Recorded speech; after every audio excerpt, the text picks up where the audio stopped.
Muy bien, seguimos en este programa que tiene una pregunta como nombre: ¿en dónde estamos? Estamos en Facebook, ¿en dónde estamos? En radionacional.com.uy por internet, Radio Nacional 1130 AM por aire, libertas.uy es nuestra web oficial, 093-829-272 para comunicarte con nosotros. Y ya está con nosotros en su columna de los viernes la escritora y amiga de la casa, periodista también, investigadora, activista de Por la Libertad, Mercedes Vigil. ¿Cómo te va? Gracias por Buenos estar. días, ¿cómo estás? Un placer hablar contigo. Y bueno, hoy es un día muy particular, ¿sabes?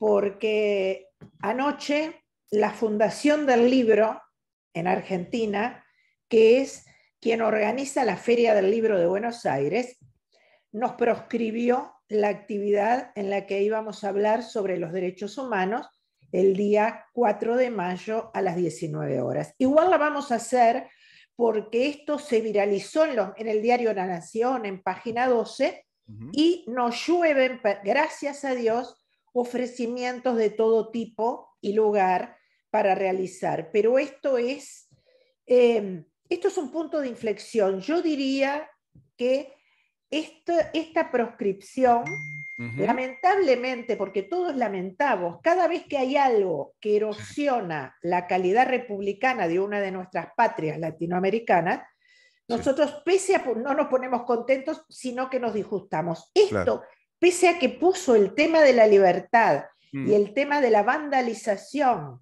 que está mm, haciendo la industria de los derechos humanos, la industria de los derechos humanos es un coto, un botín de guerra que claro. tienen las izquierdas radicales, y en este caso se nos comunica Mm, informalmente que las que deciden quién habla o no mm, en ámbitos como la Feria del Libro de Buenos Aires son organizaciones de derechos humanos como las Madres de la Plaza de Mayo. Yo no quiero meterme en el tema de los desaparecidos, que no es mi tema, pero sabemos que con figuras como Jock Lender y como Eve de Bonafide, las Madres de la Plaza de Mayo son terroristas de la palabra, además de un gran negocio que está siendo investigado y hay gente condenada. Es terrible, sí. pero creo que esta proscripción de la policía del pensamiento del día de ayer pone de manifiesto el temor que este tema, tratado desde voces liberales, hace temblar a estas organizaciones. ¿Por qué, mi querido Rubén? Porque gracias a miles y miles de activistas, las voces de la libertad están sonando cada vez más fuerte. Mm, Tú y yo siempre hemos dicho en esta casa que teníamos un poco de temor del silencio y la pasividad de los liberales en el mundo, que han dejado avanzar a los totalitarios hasta lugares inimaginables. Bueno, esta proscripción y todo lo que se ha generado en torno a ella nos dice que las voces de los que solamente reclamamos como convicción filosófica el ejercicio pleno de nuestras libertades está llegando cada día a más ciudadanos. Y eso, querido Rubén, es una excelente noticia. sin duda, Mercedes, que sí. Hay un despertar, ¿no? De esa conciencia filosófica por nuestras libertades, que la podemos rotular como pensamiento liberal, que lo es como un sistema de pensamiento, como un sistema filosófico, no es más que eso, como tú decís, de reclamar nuestras libertades, nuestras garantías y convivir en un estado racional de derecho, en una república como corresponde, y no con Además, estos sí, populismos instalados desde un plan político de Estado que tiene una receta. Esa receta tiene un nombre histórico propio, que es Antonio Gramsci, y es marxismo cultural, implementado en el totalmente. curso de estos tiempos, como tú bien decís, con ese dormir profundo de una siesta histórica del pensamiento liberal que parece despertar en distintos lugares del mundo y fuertemente en Argentina, incluso a través de expresiones políticas que todos ya conocemos, ¿verdad? Es decir, hay una expresión Absolutamente. política con Milei y una expresión política desde el lado de Patricia Bullrich que plantean, ¿no? Una especie Y de hay volver. infinidad, sí, y ¿sabes qué? Y movimientos. Hay infinidad de think tanks y organizaciones liberales sin ningún apoyo económico Sí. que están alzando su voz y que como acá en Uruguay tiene escritores, intelectuales, algunos periodistas, algunos pensadores, que sin tener relación económica, creo que esto es muy importante, no es casual que los funcionarios que administran hace 30 o 40 años en estos países el negocio de los derechos humanos, todos tengan financiación del Estado, de papá Estado, y de fundaciones como la Rockefeller, la Ford, la Fundación Soros. No es casual que todas nuestras voces estén independientes.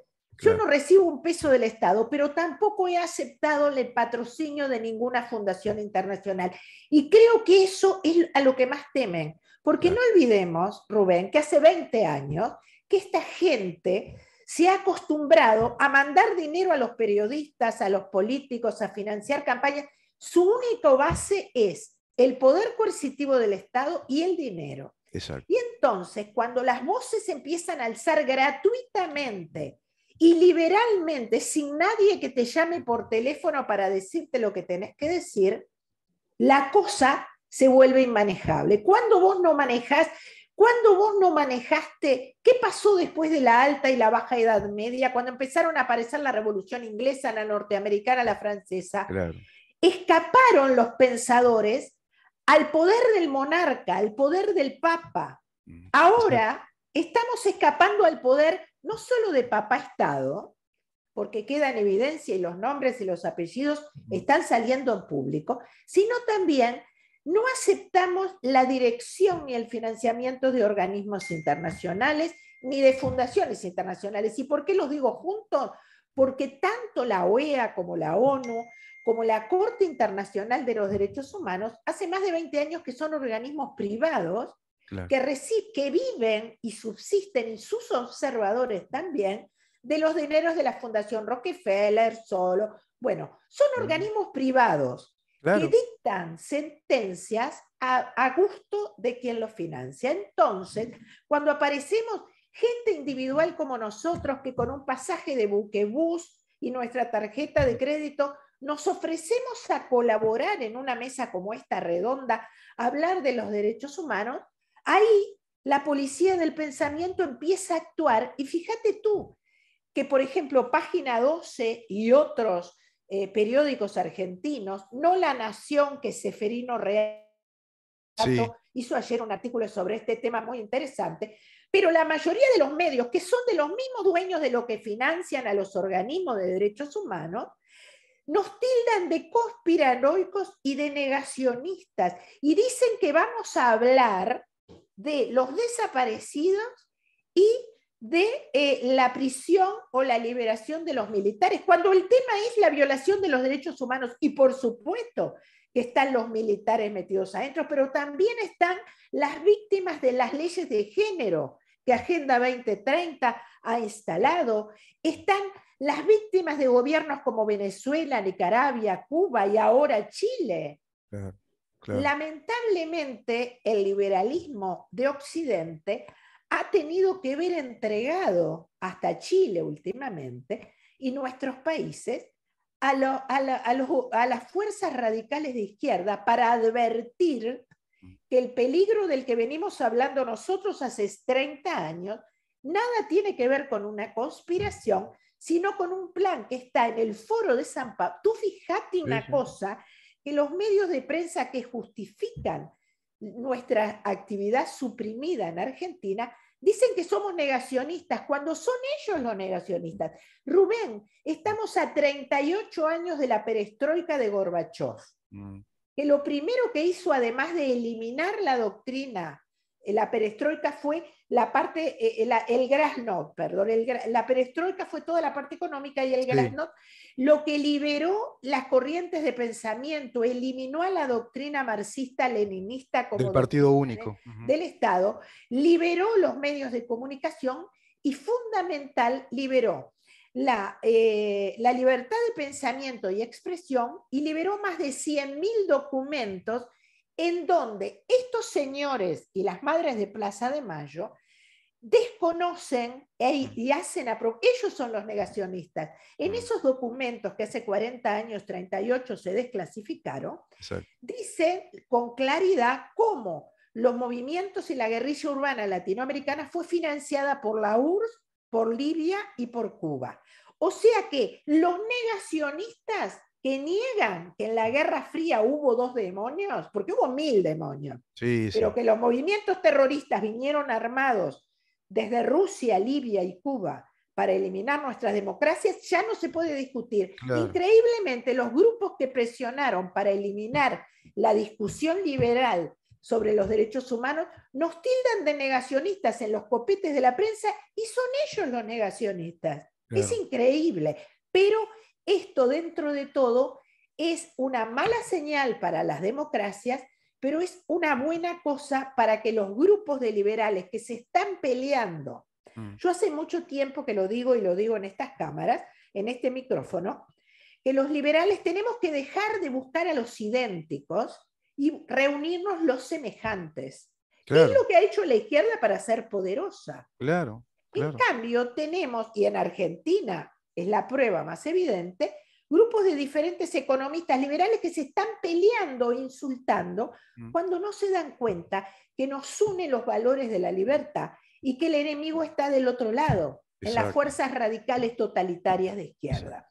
Ayer, a raíz Reino de todo esto, dividido no prospera, dice el no voy proverbio. a dar el nombre, pero hay un famoso economista para que no es mi ley y que tampoco es este otro, Giacomini, no, no voy a nombrarlo, voy a decir que no es mi ley ni el otro pelado como es Esper, José Luis ni Esper. Esper, pero no voy a nombrar quién es, a raíz de todo esto se metió en la discusión y opinó que estaba genial Mm. y redujo su opinión al copete de prensa y dijo, no se puede seguir hablando, discutiendo el número de los desaparecidos. Le pareció bien que eliminaran esta mesa de discusión.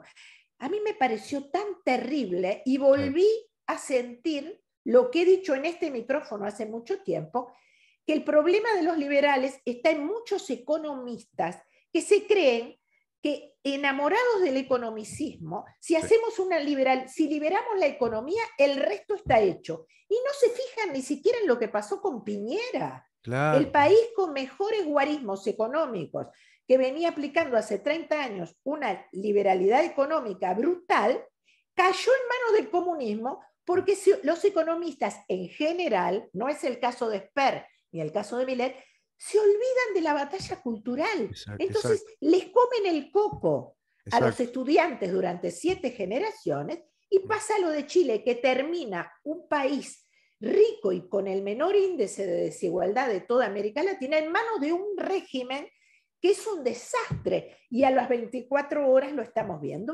Entonces, todo esto está sirviendo para hacer una revalorización de cómo se puede implementar con las pocas armas que tenemos, pero sí con la bandera de la libertad, que es insuperable, una batalla o contrabatalla cultural para evitar que el Foro de San Pablo nos transforme en la Unión de Repúblicas Socialistas, pero de América Latina, ¿no? Es así. Mercedes, tú dijiste algo muy importante. Quiero atar dos puntos acá, la Glasnost y la perestroika. Fíjate que con la Glasnost se desclasifican los documentos oficiales de la Unión Soviética, admitiendo históricamente que el sistema fracasó y la cantidad de atropellos, de delitos realmente de lesa humanidad y las financiaciones que llevaron adelante con esos distintos grupos para perpetrar la desestabilización del bloque occidental democrático. Eso está publicado en 3 fantásticos libros de Alexander Solzhenitsyn, que fue nada más y nada menos que uno de los popes de la revolución Sí, bolchevique, doctor en física nuclear, doctor en filosofía, que tiene que exiliarse escapando del régimen cuando a él le cae la ficha de que eso era un espanto, y se refugia en Inglaterra con, digamos, militares ingleses, entre los cuales se encontraba el papá de Martin Amis, que es el gran periodista que escribe el libro Koba el Temible. Koba el Temible es un resumen de ese desclasificado de los 3 tomos de Solzhenitsyn que se intitulan Archipiélago Gulag. ¿Qué quiero decir con esto? Que nada de esto que es histórico y que tú lo mencionaste muy bien, lo apuntaste, se difunde en los medios, ¿viste? ¿Viste que no se habla, no se hace un informe periodístico? Y tampoco escuché ni un medio, ni argentino, ni uruguayo, ni paraguayo, ni chileno, que den reportes con precisión de detalle de qué se trata el Foro de San Pablo. lo dicen al pasar, como que la gente lo entiende. Y el Foro de San Pablo, pero nadie ¿Sabés qué sabe. pasa, Viste que está Rubén? vedada la información precisa, detallada. Es explicarnos a todos de qué se trata, es lo que tú bien decís. Es una internacional comunista a la medida de las internacionales comunistas que cayeron para instalarlos una república socialista, digamos, pro-soviética latinoamericana. No es más que eso. Pero ¿cómo nos van a informar? Tú sabes que estamos en el periodo de la información, entonces, si bien los medios hegemónicos están digitalizados, la web nos ha permitido leer. El que no Claro. quiera leer a Solzhenitsyn, que lea las páginas web de los Wikipedia países de que vayan Europa. y que, No, y claro, los países de Europa del Este y Rusia tienen bibliotecas en la web sí, en donde sí, explican hasta los nombres de los barcos que llegaban con armas para montoneros, para exacto. el para Tupamaros. Pero al día de hoy, en la web, cuando se venden los paquetes accionarios, y lo hablé el viernes pasado, cuando los franceses tomaron BlackRock, Mm, ¿te acordás? sí, Salió, está en la web todos los medios que compraron, pero también lo está en la Open Society. Te dice los periódicos a los que financia la Open Society, y en Uruguay también te dice que es el diario El País y deben ser otros también. Pero lo que te estoy diciendo es que si los dueños del 90% de los medios son los mismos que bancan a las madres de Plaza de Mayo, a los familiares de acá del observatorio Luz Ibarburu, a las organizaciones de derechos humanos, a todas las ONG, a los miles de ONG que en América Latina vienen horadando nuestro sistema republicano. Si son los mismos dueños, mira, yo voy a repetir algo que lo he dicho en algún momento. Hace 2 o 3 años salió un artículo en el New York Times en el cual Bernstein, uno de los dos periodistas del caso Watergate, decía que al día de hoy no podría existir un caso Watergate porque los medios de prensa que le permitieron hacer a estos periodistas el informe que terminó, resumo para el que no sepa, con la renuncia de Richard Nixon, claro, eran medios comprometidos del cuarto poder. Lo dice Bernstein claro. hace 2 años en el New York Times. Y que hoy los mismos medios de prensa son empresas compradas por grupos económicos a los que no les interesa informar la verdad, sino dirigir la opinión pública y captarlo para los intereses que sean más productivos para esos grupos políticos. Entonces, cuando uno lee El Observador, mira Canal 4, Canal 12, y ellos se dicen periodistas, ¿viste? Lo hablé el otro día, no sé si fue en Oriental o acá, sobre la discusión bochornosa que hubo entre Nacho Álvarez y Y dos Carsoglio, periodistas, Carsoglio, en el que se metió esta chica que es del sí. Partido Comunista, no me acuerdo el nombre, Iliana da Liliana da Silva. Silva. Ujú. La verdad, 3 macacos que se creyeron que son los Bernstein de hace 40 o 50 años, que se creyeron que son Pulitzer, y la verdad es que son empleados de grupos de poder que a veces coinciden con el gobierno y a veces no, Claro. y se pone muy serio y terminaron hablando de las bombachas de Nacho Álvarez y de los trapos sucios de todos. Sí, Digo, ese es el nivel. sí, sí. ¿Te acordás cuando Bueno, como en Orsi, el cuando instala de que el presidente, como nunca fue a un liceo público, que tiene que hablar de un liceo público. Una cosa disparatada. increíblemente, Increíble. pero no olvidemos que Orsi no engaña a nadie. No, no. Orsi, como la intendente Cose, se fotografían frente a la hoz y el martillo. Son Claro, claro, totalitarios, te claro. quieren coartar todas las libertades y usan cualquier sus armas, pero no usan el silencio. No, Lo por supuesto. usan. El problema es que los medios de prensa y una educación tan deficiente Sí. ahora ha dado el cerebro de varias generaciones que son capaces de votar en Sí. contra de sí Eso sí. mismos. Son Mercedes, capaces de sí. votar en contra y eso es terrible. Tiene mucho que ver con lo que planteó con inteligencia José Ortega y Gasset cuando habla de la rebelión de las masas. Lo podemos tocar en otro momento. Sí, Rebelarse es ir contra uno mismo, dice Ortega y Gasset, claro, ¿no? Porque el hombre masa es esa persona que no puede pensar por sí misma porque no tiene la experticia, la calidad intelectual, la formación que le permita asumir responsabilidades importantes. Entonces, cuando se empodera la masa diciéndole falaciosamente que son ellos los que tienen que movilizarse, que son claro. ellos, como pasa con estos estudiantes, que tienen que reclamar. lo que les está metiendo es un montón de simbolismo que les está perjudicando la vida a esas mismas masas adoctrinadas. Te agradezco un montón, Mercedes, diste con puntos clave que hay que seguir. Me quedé con Por esa idea supuesto, de las corporaciones que han hecho del Estado una corporación de interés de un modelo político ideológico. Creo que lo resumo bastante absolutamente. bien. Y lo peor, te lo digo rapidito, cuando se empezaron a implementar las democracias hace 400 y 300 años, la sociedad decidió entregarle el poder coercitivo de la sociedad al Estado manejado por funcionarios. Hoy, 400 años después, como el Estado ha sido cooptado por estas organizaciones radicales, ellas están usando el poder coercitivo del Estado Exacto. para coartarnos nuestras libertades más Exacto. importantes. Y en función de un horizonte que es un modelo político de poder muy distinto a la democracia liberal y a la república representativa. Mercedes, muchísimas Absolutamente. gracias. Un Un placer abrazo, como buen siempre. fin de semana y te sigo manteniendo al tanto y van a salir comunicados que ¿Mm? te los voy a mandar para Bien. subirlos a la web y Sí, para viralizarlos desde la radio también. por Un supuesto, abrazo por supuesto. grande y bueno, en este caso sí hay que ponerse las pilas porque la democracia nunca estuvo tan en peligro como en los últimos años y en los últimos días. Un abrazo grande. Igualmente, Mercedes, un gran abrazo para ti. Seguimos, estuvimos conversando con la escritora Mercedes Vigil y vamos rápidamente a una pausa corta, si se puede, Jorge, y ya recibimos al diputado, el doctor Gustavo Subía, con quien quiero hablar acerca de algo que él dijo en el Parlamento y me parece fundamental repasarlo nuevamente. Quédate ahí.